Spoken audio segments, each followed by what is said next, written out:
Hi guys, welcome back to this channel. In this video, I will show you how to turn off autocorrect in iPhone.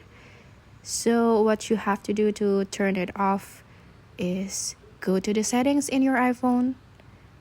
So click on settings and go to the general settings. Scroll down a little bit, then click on general settings. And after that, go to the keyboard settings. Just click on here. And you can see this auto correction is now activated because its color is green. So you have to turn it off by click the toggle until it turns into the gray color.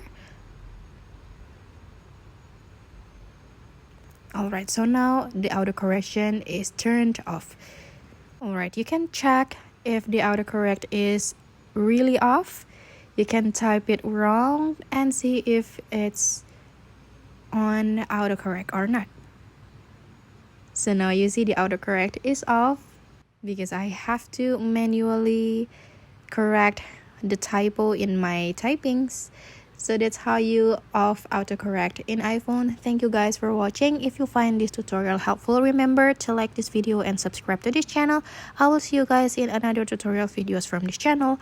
Bye bye.